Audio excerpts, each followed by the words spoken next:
So I spent the night thinking about the rat rod, and I had a thought that maybe if the hydraulic throwout bearing is leaking, maybe some fluid is getting on the clutch and causing it to slip. But then that theory kind of really didn't work, because the other day right after I bled it, she worked great, and there would have been no way bleeding that would have caused the clutch to dry up. So I'm thinking it goes back to that throwout bearing, and I'm thinking it probably needs to be rebuilt. One of the things I noticed the other day is that the fluid inside the reservoir looks pretty nasty. There's really no reason for it to, unless there's something going on in there. I don't know if y'all can see that, but it looks like black oil grease stuff. That could be that thing has, well, I don't know, it doesn't look that black. On my finger it looks fine. So maybe that's just the way it looks because I'm looking down into that cup.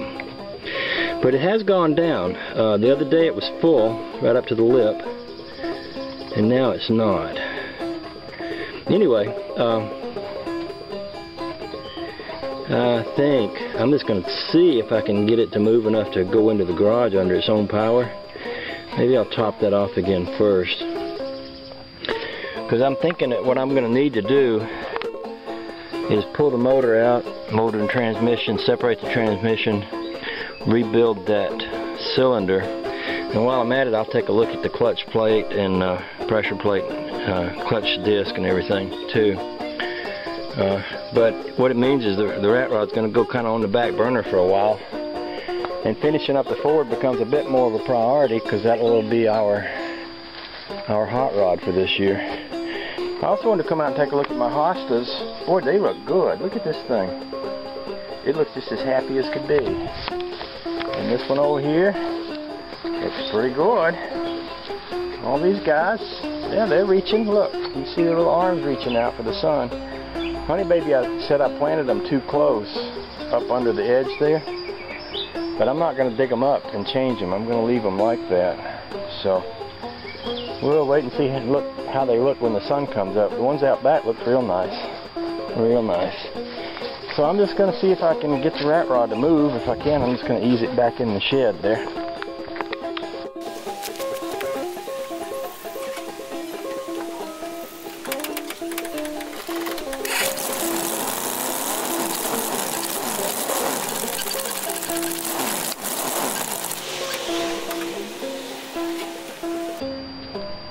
Okay, I got nothing, so it is going to need to be bled, and hopefully if I do bleed it, then I'll be able to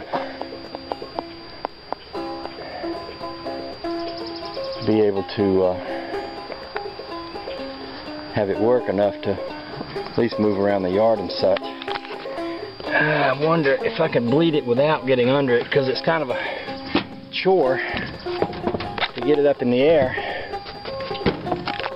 because it sits so low, and the bleeder's not that far up in there.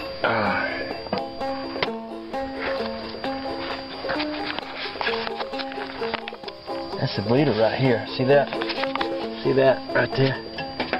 So I think if I can stick a piece of hose on the end of that bleeder and then run my hose into my cup, which is what I did before, that would basically take care of it. Now this thing was right full, and I put this lid on it, and I noticed some came out, so I guess there's a little something in the top there. So it's down right now about 1/8 of an inch. So, and that's just because of the cap.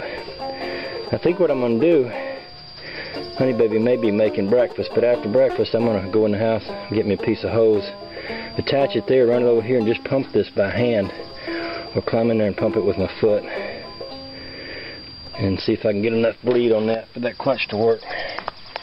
I'll give it a try.